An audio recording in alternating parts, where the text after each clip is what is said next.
स्वागत है आपका दोस्तों बिहार न्यूज में। मैं हूं फिरदौस गनी, आप देख रहे हैं केडीवी लाइव। दोस्तों आज हो चुका है 27 अगस्त 2026। तो आज की पूरे बिहार की टॉप न्यूज लेकर आए हैं आपके लिए। वीडियो शुरू करने से पहले आपसे एक रिक्वेस्ट है कि अगर आप पहली बार इस चैनल पर आए हैं तो चैनल को सब्सक्राइब करके बेल आइकन को प्रेस कर दीजिए और साथ ही साथ वीडियो को लाइक कर दीजिए, अपने दोस्तों के साथ शेयर भी कीजिए। तो चलिए चलते हैं आज की खबरों की ओर। मुख्यमंत्री सम्राट चौधरी ने प्रभावित और फिर संवेदनशील जिलों के अधिकारियों की को स्थिति पर लगातार नजर बनाए रखने और सभी जरूरी तैयारियां पूरी रखने के निर्देश दिए हैं। दरअसल मुख्यमंत्री सम्राट चौधरी ने गंडक नदी से जुड़े पश्चिमी चंपारण, पूर्वी चंपारण, गोपालगंज, सारण, मुजफ्फरपुर और वैशाली समेत कई जिलों के अधिकारियों को सतर्क रहने और ऐतिहासिक कदम उठाने को कहा है। सम्राट चौधरी ने एक्स पर ट्वीट करके बताया है कि नेपाल के ऊपरी जलग्रहण क्षेत्र में फ्लैश फ्लड की स्थिति को देखते हुए उच्च स्तरीय समीक्षा बैठक करके संबंधित जिलों को पूरी तरह से अलर्ट रहने का निर्देश दिया है। संवेदनशील जिलों में तटबंधों की दिन रात निगरानी, नाइट पेट्रोलिंग एवं आवश्यक तैयारी सुनिश्चित करने के निर्देश दिए गए हैं। एनडीआरएफ और फिर एसडीआरएफ की टीमें तैनात है। नागरिकों को सुरक्षा हम। वहीं पर तेजस्वी यादव ने बिहार में बाढ़ की स्थिति पर कहा कि नेपाल बाढ़ को लेकर के हमने पहले अपनी बात रखी है और बिहार में कई जगह गंगा नदी का जलस्तर बढ़ता जा रहा है। तो फिर सरकार से आग्रह है कि सारी तैयारी पूरी की जाए ताकि बाढ़ की स्थिति जब हो तो फिर आम लोगों को दिक्कत ना हो। नेपाल बाढ़ में 157 लोगों की जान चली गई है, सैकड़ों लोग लापता। अमित शाह ने सीएम सम्राट चौधरी से की बात। जी हां, दरअसल बात यह है कि नेपाल में तिब्बत की सीमा से लगे इलाके में अचानक आई बाढ़ ने भारी तबाही मचा दी है। इस बाढ़ में 384 यात्री लापता हैं। नेपाल टूरिज्म बोर्ड ने बताया है कि इन लापता लोगों में 105 भारतीय हैं। जी हां, नेपाल टूरिज्म बोर्ड ने अचानक आई बाढ़ के बाद 384 यात्रियों के लापता होने की पहचान की है। इसमें 291 विदेशी नागरिक और 93 नेपाली नागरिक शामिल है। नेपाल बाढ़ में अब तक 157 लोगों की जान जाने की खबर सामने आई है। हालांकि ये ऑफिशियल रिपोर्ट है, लेकिन आंकड़ा कहीं ज्यादा है। बताया जाता है कि 1000 से भी ज्यादा लोगों की जान गई है। नेपाल में मूसलाधार बारिश और फिर ग्लेशियर फटने से बिहार में बाढ़ के खतरे को देखते हुए केंद्रीय गृह मंत्री अमित शाह ने बिहार के मुख्यमंत्री सम्राट चौधरी से फोन पर बात की है। गृह मंत्री ने संभावित संकट से निपटने के लिए राज्य सरकार को हर संभव सहायता का आश्वासन दिया है और किसी भी आपात स्थिति से निपटने के लिए एनडीआरएफ को अलर्ट रखा है। सीएम सम्राट चौधरी का रक्षाबंधन पर ऐलान, 4 साल तक हर महीने इन्हें मिलेंगे 10,000 रुपए। दरअसल 28 अगस्त को रक्षाबंधन है और इस मौके पर बिहार के मुख्यमंत्री सम्राट चौधरी ने बहनों को बड़ा तोहफा देने का ऐलान कर दिया है। जहां सीएम सम्राट चौधरी ने अपने एक्स हैंडल से पोस्ट किया है और बड़ी घोषणा कर दी है। जी मुख्यमंत्री सम्राट चौधरी ने कहा है कि मुख्यमंत्री बालिका पीएचडी फेलोशिप का शुभारंभ किया जाएगा।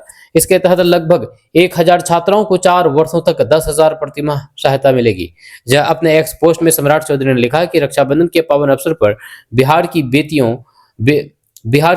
और फिर बहनों के सम्मान, सुरक्षा और सशक्तिकरण की दिशा में कल से एक नई शुरुआत। पुलिस दीदी के लिए 4700 स्कूटर एवं मोटरसाइकिल का लोकार्पण एवं फ्लैग ऑफ।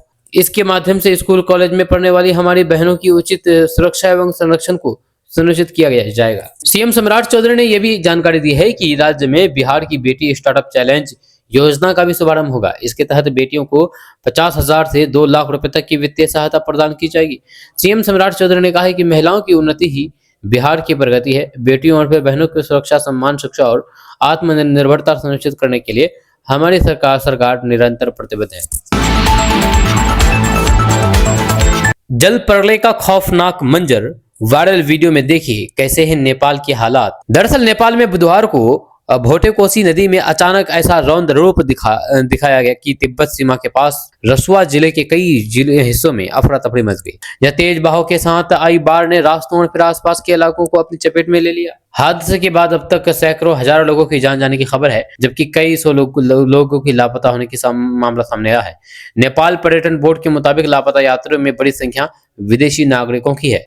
नेपाल में बाढ़ के कई वीडियो सामने आए हैं जिसमें भोटेकोशी नदी का खौफनाक रूप साफ दिखाई दे रहा है। सोशल मीडिया पर सामने आए वायरल वीडियो में भोटेकोशी नदी का तेज और फिर उफनाता हुआ बहाव नजर आ रहा है। जैसे कि आप अपने मोबाइल स्क्रीन पर वीडियो देख रहे हैं। नदी इतनी विकराल दिखाई दे रही है कि उसके आसपास के इलाके भी इसकी चपेट में आते नजर आए हैं। पानी के तेज बहाव के साथ मलबा बहता दिखाई देता है। वीडियो में बाढ़ की भयावहता का अंदाजा लगाया जा सकता है। कैमरा में कैद नेपाल की ये तस्वीरें बताती हैं कि भोटेकोशी नदी की बाढ़ ने किस तरह कुछ ही मिनटों में तबाही का खौफनाक मंजर खड़ा कर दिया है। बुधवार सुबह करीब 8:30 बजे भोटेकोशी नदी में अचानक फ्लैश फ्लड आई। देखते ही देखते नदी का बहाव इतना तेज हो गया कि आसपास के इलाकों में हालात बिगड़ गए। जहां तिब्बत सीमा के करीब होने के कारण ये क्षेत्र आवाजाही और फिर पर्यटन के लिहाज से भी महत्वपूर्ण है। बाढ़ के वीडियो में नदी का तेज बहाव और फिर उसके रास्ते में आने वाली चीजों को बहा करके ले जाने का खौफनाक मंजर देखा गया है। अब नहीं होगा 10 लाख मैट्रिक टन चीनी का आयात, 20% दाम गिरे तो फिर बदला इंपोर्ट का गणित, त्योहारों में ग्राहकों को मिलेगी शक्कर।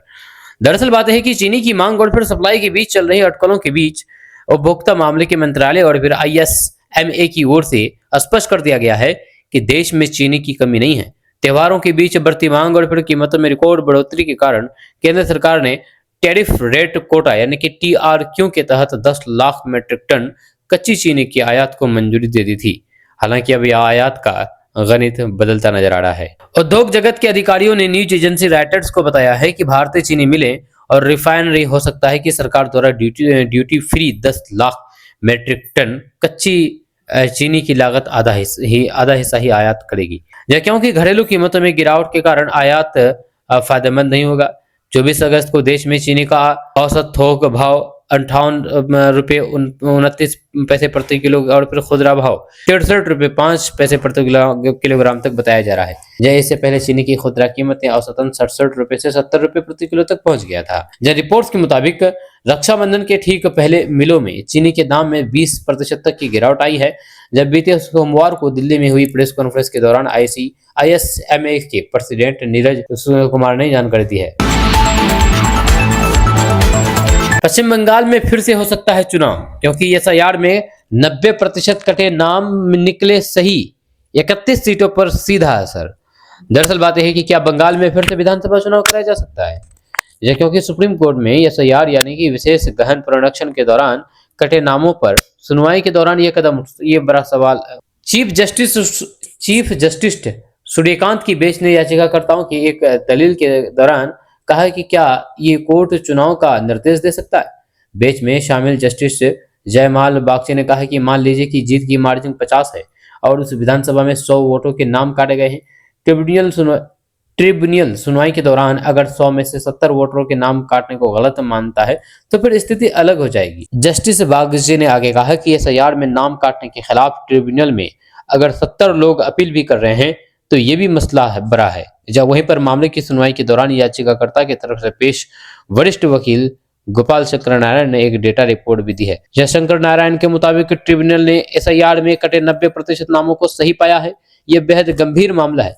इसके बाद सुप्रीम कोर्ट ने चुनाव आयोग को डेटा दाखिल करने का निर्देश दिया है।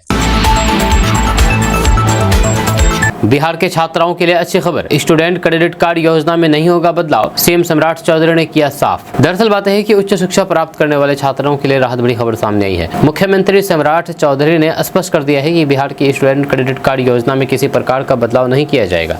इससे उन छात्रों और फिर अभिभावकों की चिंताएं दूर हो गई है जो योजना में संभावित बदलाव को लेकर के आशंकित थे।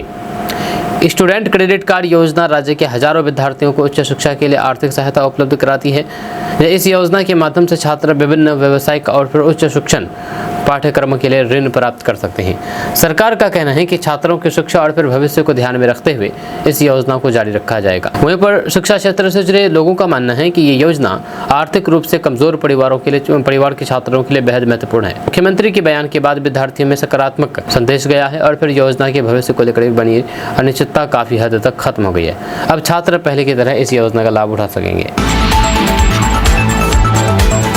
पेपर लीक, मानव तस्करी और फिर सार्वजनिक संपत्तियों को नुकसान, बिहार में किस किस अपराध पर लगेगा CCA। दरअसल बिहार में कानून व्यवस्था को और सख्त बनाने की दिशा में महत्वपूर्ण कदम उठाए जा रहे हैं। इसी क्रम में कुछ गंभीर अपराधों पर CCA यानी कि क्राइम कंट्रोल एक्ट के प्रावधान लागू करने को लेकर के चर्चा तेज हो गई है।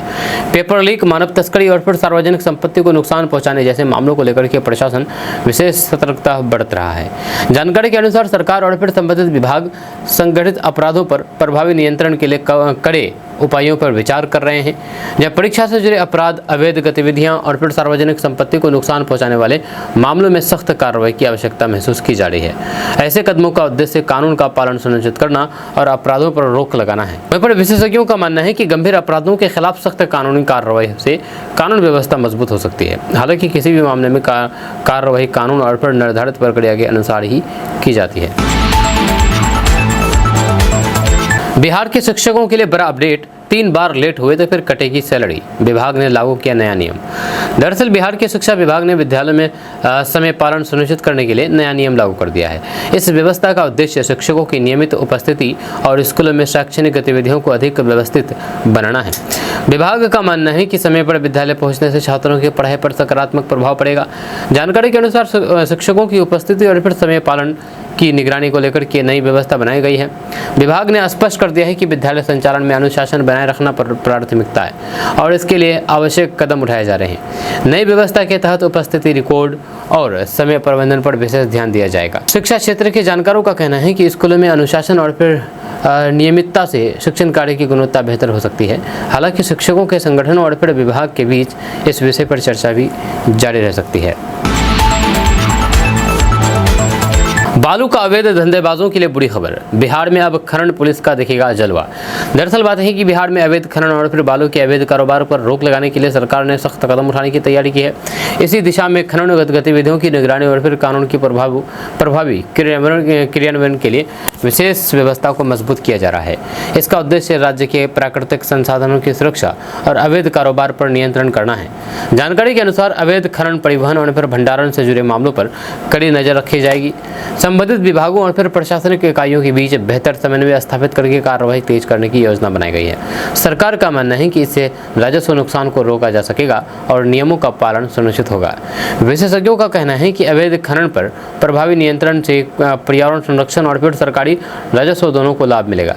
अब लोगों की नज़र इस बात पर है कि नई व्यवस्था कितनी प्रभावी साबित होती है और अवैध कारोबार पर कितना अंकुश लग पाता है। पीएम सूर्य घर योजना, हर दिन 2000 घरों में लगाया जाएगा सोलर प्लांट, 98,000 रुपये तक मिल रहा है अनुदान। दरअसल सौर ऊर्जा को बढ़ावा देने और बिजली खर्च कम करने के उद्देश्य से प्रधानमंत्री सूर्य घर योजना के तहत बड़े पैमाने पर सोलर प्लांट लगाने का अभियान चलाया जा रहा है। इस योजना का लक्ष्य अधिक से अधिक घरों को सौर ऊर्जा से जोड़ना है ताकि उपभोक्ताओं को स्वच्छ और फिर किफ़ायती ऊर्जा उपलब्ध हो सके। जानकारी के अनुसार योजना के तहत पात्र लाभार्थियों को सोलर रूफटॉप लगाने पर अनुदान की सुविधा दी जा रही है। इससे घरों की बिजली लागत कम होने के साथ साथ पर्यावरण संरक्षण में भी मदद मिलेगी। सरकार का उद्देश्य नवीनीकरण ऊर्जा के उपयोग को बढ़ावा देना और फिर ऊर्जा आत्मनिर्भरता को मजबूत करना है। ऊर्जा विशेषज्ञों का मानना है कि सौर ऊर्जा भविष्य की सबसे मजबूत ऊर्जा स्रोतों में से एक है। इस तरह की योजनाएं न केवल उपभोक्ताओं को आर्थिक लाभ पहुंचाती है बल्कि देश के स्वच्छ ऊर्जा लक्ष्यों को भी गति देती है। योजना के प्रति लोगों की बढ़ती रुचि और इसे और अधिक प्रभावी बना सकती है। नीतीश कुमार की तरह निशांत भी बनेंगे मुख्यमंत्री, जेडीयू नेता के दावे से सियासी हलचल तेज। दरअसल बात है कि बिहार की राजनीति में एक बार फिर से निशांत कुमार का नाम चर्चा के केंद्र में आ गया है। जेडीयू के एक नेता के द्वारा किए गए दावे के बाद राजनीतिक गलियारों में हलचल तेज हो गई है। इस बयान के बाद राज्य की राजनीति में एक नए कयास लगाने लगे हैं और फिर विभिन्न दलों के नेताओं की प्रतिक्रिया भी सामने आने लगी है। निशांत कुमार लंबे समय से सक्रिय राजनीति से दूरी बनाए हुए हैं, लेकिन समय समय पर उनके राजनीतिक भविष्य को लेकर की चर्चाएं होती रही है। हालिया बयान के बाद समर्थकों और फिर राजनीतिक विश्लेषकों के बीच इस बात को लेकर के बहस छिड़ गई है कि आने वाले समय में उनकी भूमिका क्या हो सकती है। जी हाँ, जेडीयू के अलग अलग नेता लगातार ये बयान दे रहे हैं कि निशांत कुमार अगले मुख्यमंत्री बनेंगे नीतीश कुमार के जैसे, यानी कि नीतीश कुमार का जो गद्दी है वो निशांत कुमार ही संभालेंगे। बिहार में गंगा का रौद्र रूप, दानापुर में बड़ा बाढ़ का खतरा, कई इलाकों में कटाव से हड़कंप।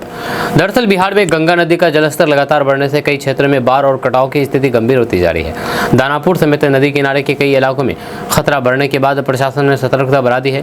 प्रभावित क्षेत्रों में लोगों को सावधानी बरतने और फिर प्रशासन के निर्देशों का पालन करने की सलाह दी जा रही है। जानकारी के अनुसार कई स्थानों पर नदी के तेज बहाव के कारण कटाव की घटनाएं सामने आ रही है। इससे स्थानीय लोगों में चिंता का माहौल है और प्रशासन लगातार स्थिति की निगरानी कर रहा है। राहत और फिर बचाव कार्यों के लिए संबंधित विभागों को अलर्ट मोड में रखा गया है ताकि जरूरत पड़ने पर तुरंत सहायता पहुंचाई जा सके। विशेषज्ञों का मानना है कि बढ़ते जलस्तर और फिर कटाव की स्थिति पर लगातार नजर रखना जरूरी है। प्रशासन द्वारा प्रभावित क्षेत्र में आवश्यक संसाधनों की व्यवस्था भी की जा रही है और लोगों से सुरक्षित स्थानों पर रहने की अपील की जा रही है। आने वाले दिनों में मौसम और फिर नदी के जलस्तर की स्थिति पर सभी की नजर बनी हुई है। बिहार में पेपर लीक पर सम्राट सरकार का बड़ा एक्शन, 5 सदस्यीय समिति करेगी परीक्षा व्यवस्था की जांच। दरअसल बिहार में परीक्षा व्यवस्था को लेकर के उठ रहे सवालों और फिर पेपर लीक की घटनाओं के बीच राज्य सरकार ने बड़ा कदम उठाया है। परीक्षा प्रणाली को अधिक पारदर्शी और फिर विश्वसनीय बनाने के उद्देश्य से 5 सदस्यीय विशेष समिति के गठन का निर्णय लिया है। यह समिति परीक्षा संचालन से जुड़े विभिन्न पहलों की समीक्षा करेगी और सुधार के लिए सुझाव देगी। जानकारी के अनुसार समिति परीक्षा प्रक्रिया, सुरक्षा व्यवस्था, तकनीकी उपायों और फिर प्रशासनिक तंत्र का विस्तृत अध्ययन करेगी। सरकार का मानना है कि इससे भविष्य में किसी भी प्रकार की अनियमितता या फिर गड़बड़ी को रोकने में मदद मिलेगी। साथ ही छात्रों का परीक्षा प्रणाली पर विश्वास भी मजबूत होगा। शिक्षा विशेषज्ञों का कहना है कि परीक्षा व्यवस्था में पारदर्शिता और फिर जवाबदेही बढ़ाना समय की आवश्यकता है। समिति की सिफारिशों और फिर आधार पर आगे की नीतियां और फिर सुधारात्मक कदम तय किए जा सकते हैं। चीनी की कीमतों को लेकर के जेडीयू प्रवक्ता राजीव रंजन बोले, ग्राहकों पर महंगाई का बोझ हमेशा नहीं रहेगा। दरअसल देश के कई हिस्सों में चीनी की बढ़ती कीमतों को लेकर के लोगों की चिंता के बीच जेडीयू प्रवक्ता राजीव रंजन का बयान सामने आया है। उन्होंने कहा कि उपभोक्ताओं पर महंगाई का बोझ हमेशा नहीं रहेगा और स्थिति में सुधार की उम्मीद की जा रही है। उनके इस बयान ने बाजार और फिर आम लोगों के बीच नई चर्चा शुरू कर दी है। राजीव रंजन ने कहा कि आवश्यक वस्तुओं की कीमतों को नियंत्रित रखने के लिए सरकार और फिर संबंधित एजेंसियां लगातार प्रयास कर रही है। बाजारों में आपूर्ति और फिर मांग के संतुलन को बनाए रखने के लिए विभिन्न स्तरों पर कदम उठाए जा रहे हैं। उनका मानना है कि इन प्रयासों का असर आने वाले समय में दिखाई दे सकता है। विशेषज्ञों के अनुसार चीनी की कीमतें कई आर्थिक और फिर मौसमी कारकों से प्रभावित होती है। यदि उत्पादन और फिर आपूर्ति की स्थिति बेहतर रहती है तो फिर कीमतों में राहत मिलने की संभावना बढ़ सकती है। फिलहाल उपभोक्ता और फिर व्यापारी दोनों आने वाले दिनों में बाजार के रुख पर नजर बनाए हुए हैं। उपेंद्र कुशवाहा को आखिर कहां से मिला विटामिन? क्यों अचानक से खुद को बताने लगे नीतीश का वारिस? क्यों बनना चाहते हैं बिहार के मुख्यमंत्री? दरअसल बिहार की राजनीति में उपेंद्र कुशवाहा के हालिया बयानों ने नई चर्चाओं को जन्म दे दिया है। खुद को नीतीश कुमार की राजनीतिक विरासत से जोड़ने वाले उनके दावे के बाद सियासी गलियारों में कई तरह के सवाल उठने लगे हैं। विभिन्न राजनीतिक दल और फिर विश्लेषक इस बयान के राजनीतिक मायने तलाशने में जुटे हुए हैं। राजनीतिक जानकारों का मानना है कि बिहार में नेतृत्व और फिर उत्तराधिकार का मुद्दा हमेशा से महत्वपूर्ण रहा है। ऐसे में किसी भी नेता द्वारा खुद को बड़े राजनीतिक चेहरे का उत्तराधिकारी यानी कि नीतीश कुमार के उत्तराधिकारी बताने की कोशिश राजनीतिक समीकरणों को प्रभावित कर सकती है। उपेंद्र कुशवाहा के बयानों को भी इसी नजरिए से देखा जा रहा है। कभी टीचर नहीं बनना चाहती थी पुष्पा प्रसाद, अब मिलेगा राष्ट्रीय शिक्षक पुरस्कार 2026। दरअसल बात है कि समर्पण, मेहनत और फिर शिक्षा के प्रति लगन की एक प्रेरणादायक कहानी सामने आई है। पुष्पा प्रसाद, जिन्होंने कभी शिक्षक बनने की कल्पना भी नहीं की थी, आज अपने अच्छे कार्यों के लिए राष्ट्रीय शिक्षक पुरस्कार 2026 से सम्मानित होने जा रही है। उनकी उपलब्धि शिक्षा जगत के लिए गर्व का विषय बन गई है। पुष्पा प्रसाद ने अपने शिक्षण कार्य के दौरान छात्रों के सर्वांगीण विकास और फिर गुणवत्तापूर्ण शिक्षा पर विशेष ध्यान दिया है। उन्होंने विद्यालय में नवाचार और फिर बेहतर शिक्षण पद्धतियों को अपना करके विद्यार्थियों के बीच अपनी अलग पहचान बनाई है। उनके प्रयासों का सकारात्मक प्रभाव छात्रों और फिर अभिभावकों दोनों पर देखने को मिला है। राष्ट्रीय शिक्षक पुरस्कार के लिए चयनित होना किसी भी शिक्षक के लिए बड़ी उपलब्धि माना जा रहा है। पुष्पा प्रसाद की सफलता ये संदेश देती है कि लगन और फिर समर्पण से किसी भी क्षेत्र में उत्कृष्ट हासिल की जा सकती है। जनता को गुमराह करने की कोशिश कर रहे हैं तेजस्वी यादव, मंत्री रत्नेश सदा। दरअसल बात है कि बिहार की राजनीति में बयानबाजी का दौर लगातार जारी है। इसी क्रम में मंत्री रत्नेश सदा ने विपक्ष के नेता तेजस्वी यादव पर निशाना साधते हुए आरोप लगाया है कि वे जनता को गुमराह करने की कोशिश कर रहे हैं। उनके इस बयान के बाद राज्य की राजनीतिक सरगर्मियां और तेज हो गई है। मंत्री रत्नेश सदा ने सरकार की उपलब्धियों और फिर योजनाओं का जिक्र करते हुए कहा कि विकास कार्यों को लेकर के जनता के बीच सही जानकारी पहुंचाई जा रही है। वहीं पर विपक्ष सरकार की नीतियों को लेकर के लगातार सवाल उठाए जा रहे हैं। ऐसे में दोनों पक्षों के बीच राजनीतिक आरोप प्रत्यारोप का दौर जारी है। राजनीतिक विश्लेषकों का मानना है कि चुनावी माहौल और फिर जनहित के मुद्दों को लेकर के आने वाले दिनों में ऐसी बयानबाजी और बढ़ सकती है। फिलहाल ये मामला राजनीतिक चर्चा का विषय बना हुआ है और विभिन्न दल अपने अपने तर्कों के साथ जनता के बीच पहुंचने की कोशिश कर रहे हैं। चिराग पासवान के विधायक अमित रानू कौन, जिनके घर पुलिस रेड में मिला हथियार, भाई पर एफआईआर। दरअसल बिहार की राजनीति में एक बार फिर से हलचल तेज हो गई है। चिराग पासवान की पार्टी से जुड़े विधायक अमित रानू का नाम एक पुलिस कार्रवाई के बाद चर्चा में आ गया है। मामले में पुलिस छापेमारी, हथियार बरामदगी और फिर एफआईआर दर्ज होने की खबरों के बाद राजनीतिक गलियारों में कई तरह की चर्चाएं शुरू हो गई है। वहीं पर राजनीतिक विश्लेषकों का मानना है कि ऐसे मामलों का असर राजनीतिक माहौल पर भी पड़ता है। फिलहाल सभी की नज़र जांच एजेंसियों की रिपोर्ट और फिर आगे की होने वाली कार्रवाई पर टिकी हुई है। जांच पूरी होने के बाद ही मामले की पूरी तस्वीर स्पष्ट हो सकेगी। सीएम सम्राट चौधरी अचानक राज्यपाल सैयद अता हुसैन से मिलने पहुंचे, हो सकते हैं बड़े फैसले। दरअसल बिहार की राजनीति में उस समय चर्चा का दौर शुरू हो गया है जब मुख्यमंत्री सम्राट चौधरी अचानक राज्यपाल सैयद अता हुसैन से मुलाकात करने पहुंचे। इस मुलाकात को लेकर के राजनीतिक गलियारों में कई तरह के कयास लगाए जा रहे हैं और संभावित फैसलों को लेकर के चर्चा तेज हो गई है। हालांकि मुलाकात के एजेंडे को लेकर के आधिकारिक रूप से विस्तृत जानकारी सामने नहीं आई है, लेकिन राजनीतिक जानकारी से महत्वपूर्ण मान रहे हैं। राज्य की प्रशासनिक और फिर राजनीतिक परिस्थितियों को देखते हुए इस बैठक को लेकर के उत्सुकता बनी हुई है। विभिन्न दलों के नेता भी इस घटनाक्रम पर नजर बनाए हुए हैं। विशेषज्ञों का मानना है कि मुख्यमंत्री और राज्यपाल के बीच होने वाली ऐसी मुलाकातें प्रशासनिक और फिर संवैधानिक दृष्टि से महत्वपूर्ण होती है। अब लोगों की नज़र इस बात पर है कि बैठक के बाद क्या निर्णय या फिर जानकारी सामने आती है और उसका बिहार की राजनीति पर क्या प्रभाव पड़ता है। चीनी की चाल चल रहा प्याज, कीमत में 76% की बढ़ोतरी, क्या है वजह? दरअसल देश के कई हिस्सों में प्याज की बढ़ती कीमतों ने आम लोगों की चिंता बढ़ा दी है। जब बाजार में प्याज के दाम में तेज उछाल देखने को मिल रहा है और कई जगहों पर इसकी कीमतों में बड़ी बढ़ोतरी दर्ज की हुई है। घरेलू बजट पर पड़ रहे असर के कारण उपभोक्ता लगातार राहत की उम्मीद कर रहे हैं। विशेषज्ञों के अनुसार प्याज की कीमतों में वृद्धि होने के पीछे कई कारण हो सकते हैं।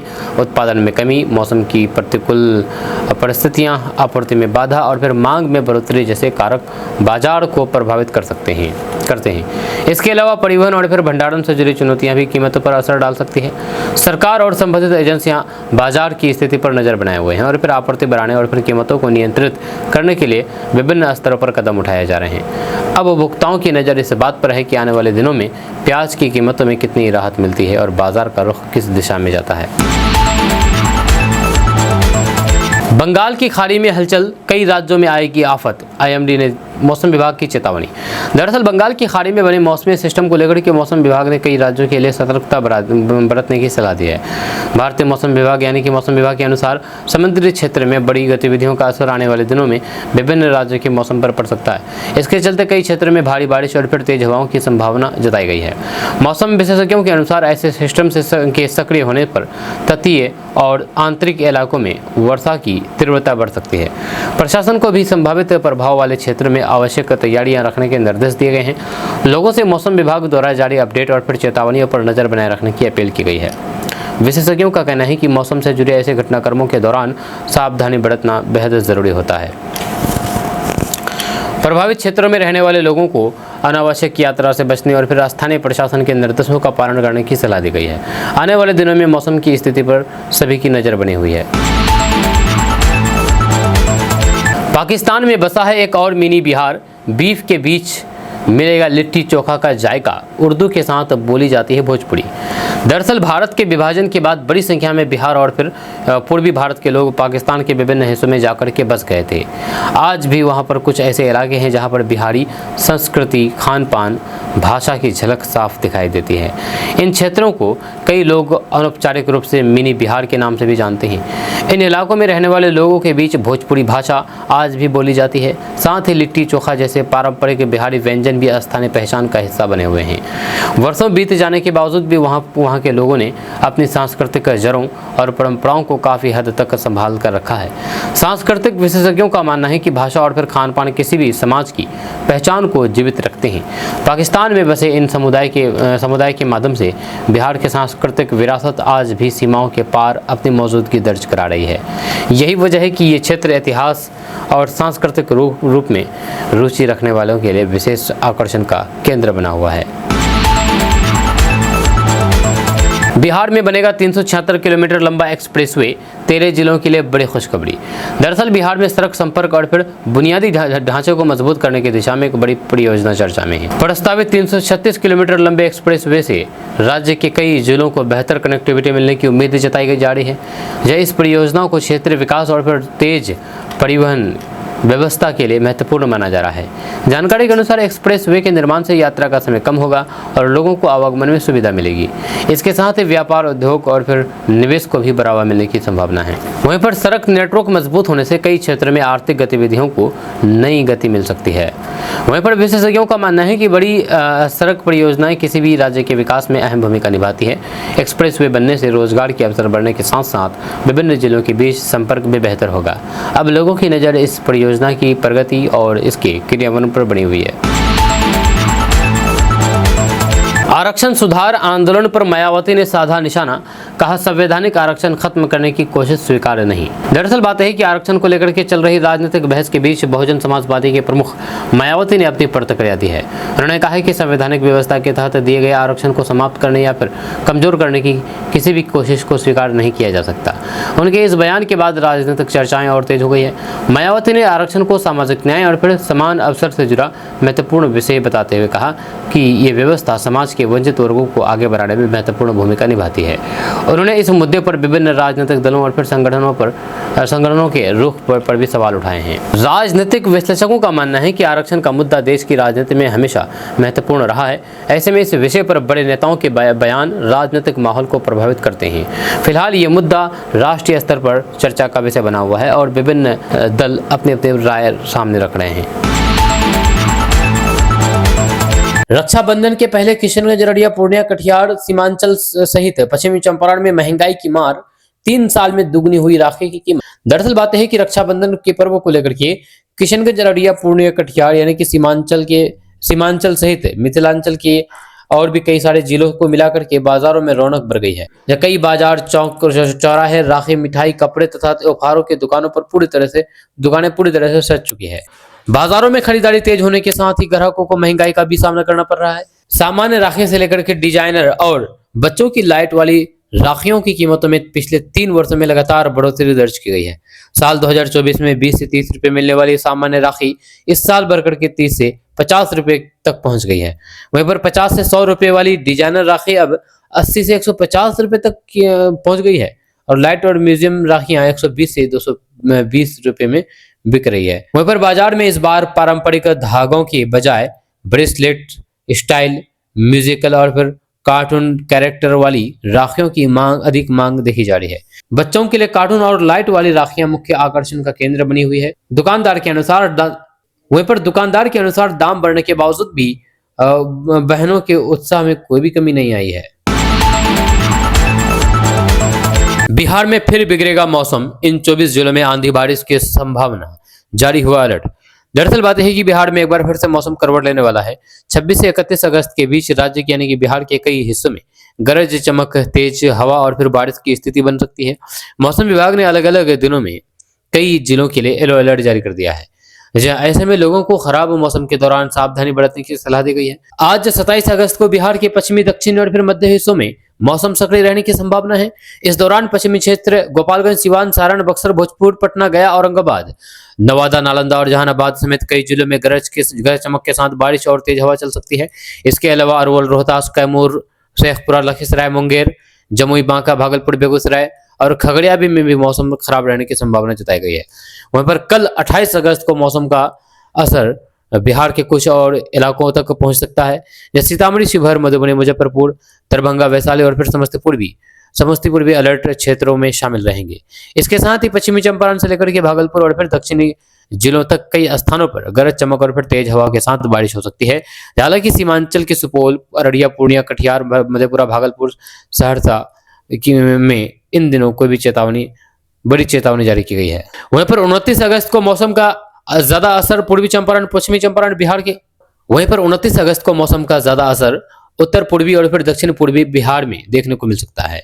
जब सुपौल, अररिया, किशनगंज, सहरसा, मधेपुरा, पूर्णिया, कटिहार के साथ खगड़िया, भागलपुर, मुंगेर, लखीसराय, जमुई और फिर बांका में येलो अलर्ट रहेगा। अलर्ट का फोकस मुख्य रूप से पटना, गया, नालंदा, नवादा, जहानाबाद, अरवल, औरंगाबाद समेत दक्षिणी और फिर पूर्वी क्षेत्रों पर रहेगा। जब बेगूसराय, खगड़िया, भागलपुर, मुंगेर, जमुई, बांका और कटिहार में भी मौसम खराब रहने की आशंका जताई गई है। खान सर से मेरी जान को खतरा, यूपी की लड़की ने लगाए गंभीर आरोप, कहा मेरी फ्रेंड से फैजल खान के थे अवैध संबंध। दरअसल बात यह कि फैजल खान यानी कि खान सर के बारे में बहुत गुप्त जानकारी है।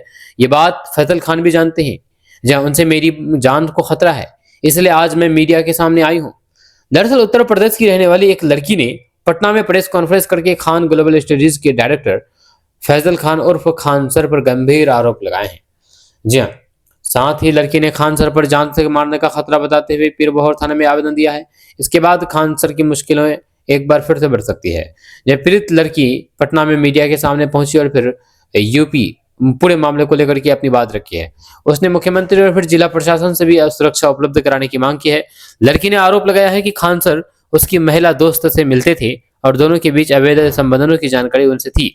लड़की के मुताबिक वे इस बारे में साल 2017 से जानती है।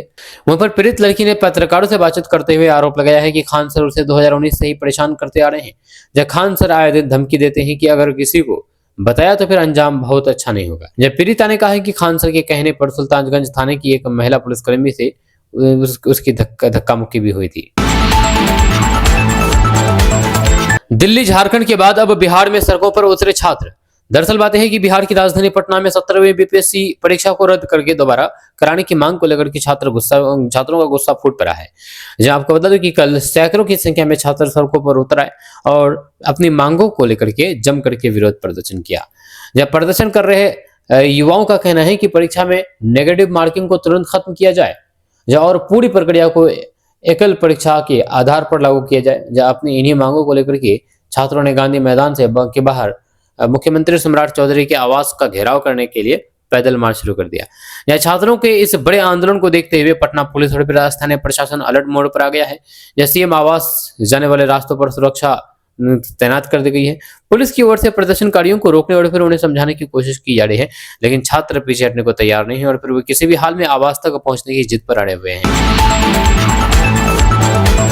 किशनगंज के लोगों के लिए ये बहुत ही महत्वपूर्ण खबर है, क्योंकि नेपाल में जिस तरह से बाढ़ आई है, भीषण बाढ़ की वजह से भारी तबाही मची है। यहाँ पर सैकड़ों नहीं बल्कि हजारों लोग गायब हो चुके हैं, हजारों लोगों की मौत हो चुकी है। लेकिन किशनगंज वालों के लिए ये अलर्ट इसलिए है क्योंकि पड़ोसी नेपाल में आई अचानक भीषण बाढ़ के बाद बिहार में नदियों के जलस्तर पर निगरानी बढ़ा दी गई है। भले ही अभी जारी हाई अलर्ट मुख्य रूप से गंडक नदी से जुड़े 6 जिलों के लिए है, लेकिन किशनगंज भी नेपाल और फिर उत्तर बिहार की नदी व्यवस्था से जुड़ा होने के कारण सावधानी बरतने वाला जिला है। जिले में महानंदा, कनकई, मेची समेत कई नदियां और जलधाराएं हैं। इसलिए बारिश और जलस्तर बढ़ने की स्थिति में निचले इलाके के लोगों को सतर्क रहने की जरूरत है। बिहार सरकार और फिर जल संसाधन विभाग भी नदियों के जलस्तर पर नजर बनाए हुए हैं। हम आपको इस पूरी खबर के बारे में बताएंगे विस्तार से, डिटेल से। उससे पहले आप हमारे इस पेज को फॉलो कर लीजिए। दरअसल बात यह है कि नेपाल में आई अचानक बाढ़ ने बिहार के लिए भी चिंता बढ़ा दी है। नेपाल चीन सीमा के पास आई फ्लैश फ्लड के बाद बिहार में प्रशासन को अलर्ट पर रख दिया है। गंडक और कोसी समेत नेपाल से आने वाली नदियों के जलस्तर पर लगातार निगरानी की जा रही है। नेपाल के रसुआ जिले में बुधवार को अचानक आई बाढ़ से भारी तबाही हुई है। शुरुआती रिपोर्ट्स के मुताबिक भोटेकोशी नदी में अचानक पानी और फिर मलबे का तेज बहाव आया, जिससे सड़क, पुल और फिर दूसरी बुनियादी सुविधाओं को नुकसान पहुंचाया। इस घटना के कारण नेपाल के साथ साथ भारत के सीमावर्ती इलाकों में भी प्रशासन की चिंता बढ़ गई है। अब बात किशनगंज की करें तो यहाँ भी लोगों को सावधानी बरतने की जरूरत है।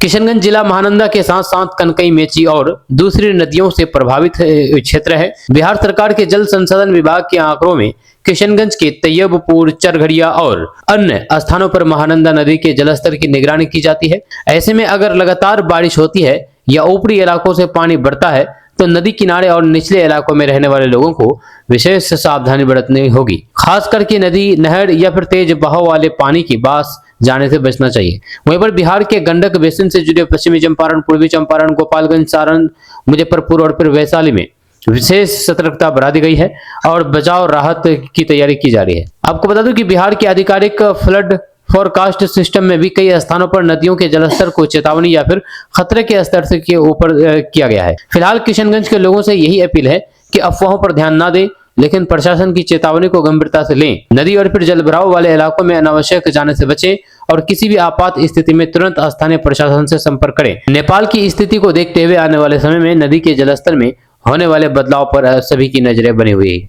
आपका इसके बारे में क्या कहना है, नीचे कमेंट बॉक्स में कमेंट करें।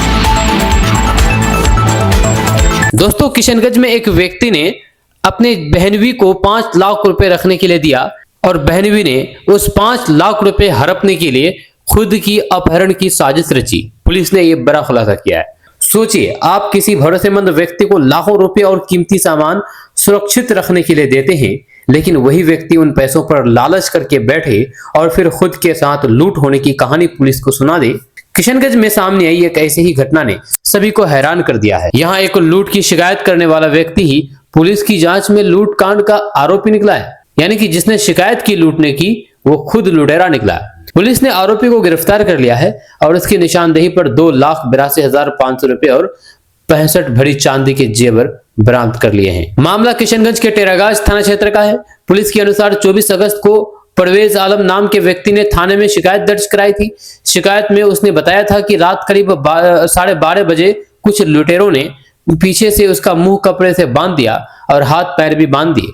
इसके बाद घर में रखे करीब 4 लाख रुपए और 20 तोला चांदी के जेवर लेकर के लुटेरे फरार हो गए। शिकायत मिलने के बाद पुलिस ने मामले को गंभीरता से लेते हुए जांच शुरू कर दी। पुलिस टीम ने घटनास्थल का निरीक्षण किया, आसपास के लोगों में जानकारी जुटाई और तकनीकी साक्ष्यों के साथ सीसीटीवी फुटेज को भी खंगाला। जैसे जैसे जांच आगे बढ़ी, पुलिस को शिकायतकर्ता की कहानी पर संदेह होने लगा। इसके बाद पुलिस ने शिकायतकर्ता से गहन पूछताछ की। पूछताछ के दौरान पुलिस के सामने पूरी कहानी बदल गई। पुलिस के मुताबिक परवेज आलम के साले ने उसे 4 लाख रुपए रखने के लिए दिए थे, लेकिन कथित तौर पर पैसे देख करके उसके मन में लालच आ गया। इसके बाद उसने पैसे और फिर जेवर अपने पास रखने के लिए खुद ही लूट की कहानी तैयार कर दी और पुलिस के सामने खुद को पीड़ित बताया। पुलिस ने तकनीकी और फिर मानवीय साक्ष्यों के आधार पर कार्रवाई करते हुए परवेज आलम को गिरफ्तार कर लिया है। गिरफ्तारी के बाद उसकी निशानदेही पर छिपा करके रखे गए 2,82,500 रुपए और 65 भरी चांदी के जेवर बरामद कर लिए गए। यानी कि जिस व्यक्ति ने खुद को लूट का शिकार बताया था, जांच के बाद वही इस लूट कांड का आरोपी निकला। किशनगंज पुलिस ने मामले का सफल उद्भेदन करते हुए आरोपी को गिरफ्तार कर लिया है। अब पुलिस आगे की कानूनी कार्रवाई में जुटी हुई है और मामले में से जुड़े अन्य तथ्यों की भी जांच की जा रही है।